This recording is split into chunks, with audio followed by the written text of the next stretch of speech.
The new Pope has called for peace. The European leaders have called for peace, and the world holds its breath as the drums of war falter, not because peace has come, but because the language of diplomacy has returned to the center stage. Ukrainian President Zelenskyy has cautiously now welcomed a Russian proposal for peace talks in Istanbul, but his message is clear, solemn, and morally unambiguous. Talks cannot begin while the bombs still fall. But the news which is now coming out is that he is optimistic that Putin is at last talking about peace. Beginning with the timeline, on Sunday morning, this morning, Putin proposed restarting direct negotiations with Ukraine that would take place on the 15th of May in Istanbul. He offered no preconditions, no apology, and notably no ceasefire. And Zelenskyy, in a rare moment of guarded optimism, has described now this overture as a positive sign. His words, not because he trusts Putin, but because any gesture towards dialogue is by definition better than slaughter. Yet Zelenskyy insisted that a ceasefire must come first. There is no point, he said, in continuing the killing for even one more day. This is not a man naively grasping at peace. It's the leader who has seen mass graves unearthed, who has spoken at funerals for children killed by drones, who has stood beside European allies in Kyiv and demanded something simple, that guns must fall silent before mouths open to speak.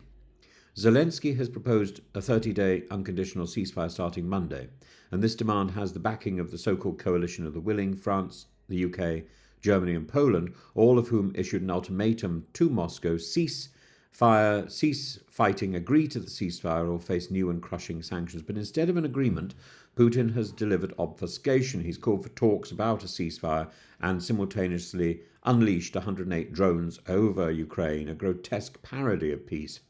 Putin claims that a ceasefire might be agreed during negotiations, but Zelenskyy's position is philosophically and practically robust. You do not begin peace by continuing war. One cannot negotiate peace at gunpoint, nor can one speak in good faith while missiles whistle overhead.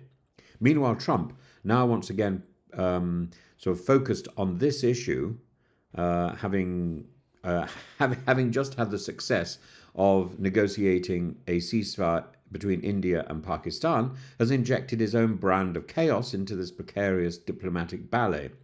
First, he supported the ceasefire. Then, in a flurry of late-night capital letters, he demanded Ukraine attends the talks now, ceasefire or not. And this creates a dilemma. Zelenskyy is caught between European pressure to hold firm and American pressure to relent. But one senses that the real audience for Putin's late-night announcement was not Zelenskyy, it was Trump.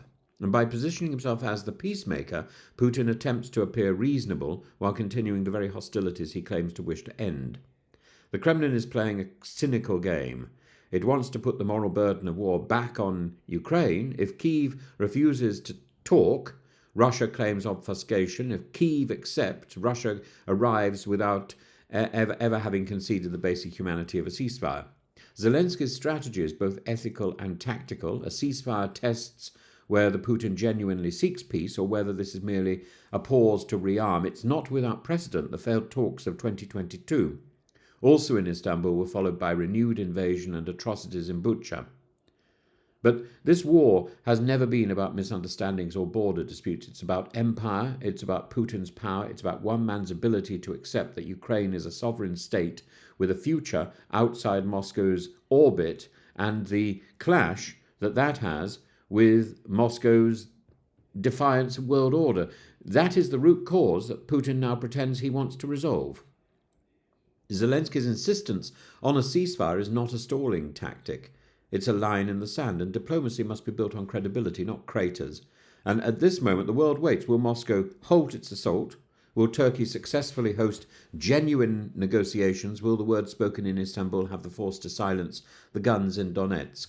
For now, President Zelenskyy remains poised, resolute, and yes, cautiously hopeful. But he will not mistake illusion for peace, nor allow talks to begin while Ukraine's skies burn.